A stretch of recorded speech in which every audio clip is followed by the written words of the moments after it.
So here's how I would start off the trick. So I would show you guys over here that in this red deck I've actually drawn a whole bunch.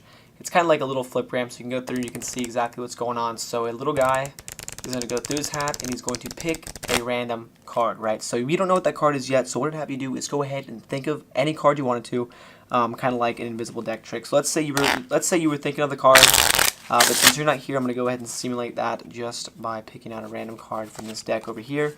And let's say you were thinking of a card and you happen to think of the Queen of Clubs, right?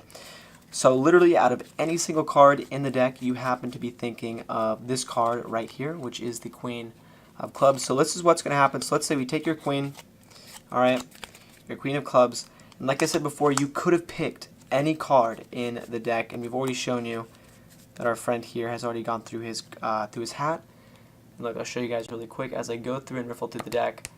You can see every one of his little motions. He's going to go ahead and pick that Queen of Clubs. So this is the trick, and if you guys wanted, not forget to stick around for the tutorial. Alright, so I'm just going to go really quick and kind of like break down this deck. So this is the card trick that I believe, I saw this on Britain's Got Talent, I think it was like a couple years ago. It's honestly really, really old, but I happened to find this deck, and I forgot I completely had it, and it's actually super cool. So essentially, you can look it up, and I'll probably leave a link in the description box where you can find it. It's just like a little cartoon deck. And essentially, each one of the faces, it truly is a little flip book. So it truly is just one of these things on the bottom. So that's how you reverse it this way. And then if you reverse it the other way, you can see all the cards are on the other side. So what you have to do is, this is how it works. So the very bottom card is a blank card. Okay, so there's no names of any of the cards here just yet. So you can go through, riffle it, no one's going to see anything until you actually get to the trick. So at this point, let's say the spectator is going to pick any card. So the only reason I use the deck is because I just want to let you guys know that I was using a random card. So at this point, let's say the spectator said any card. Let's say they were to say maybe like the 7 of Hearts, right? So what you would do, if they were to say the 7 of Hearts, you would go through the cards. It's super, super simple, guys. You just go through the cards, you find the 7 of Hearts, you can make up whatever small talk you want or something until you get there. And the way it works is you actually have to take the 7, okay, but don't plop out just the 7, okay?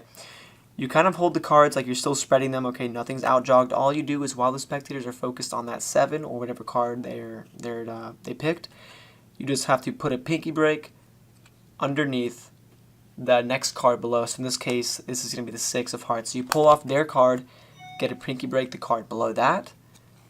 Leave their choice onto the pinky break. You can square that up, and then what you do is you push forward both cards. So in this case, I actually do have both the 7 and the 6 in that grip, just like that. So you push this forward. All you have to do is square up the deck or so, and then again, what you have to do is swivel the cards, because remember, look, on these are the edges, or these are the sides that the cards are actually on. So this is where at the end of the trick, the spectators are going to see that. So you actually have to pivot these cards out of the deck, and you can put them back on top of the deck just like that, and then you can release the pinky break, and this is going to be your setup, right? So you have the 7 and then the card below it as well. All you have to do is a super, super simple wrist kill. So you're going to hold on to that 7 and then pry away the card below it so they don't see that the bottom's changed. In this case, you have the 6 of Hearts there.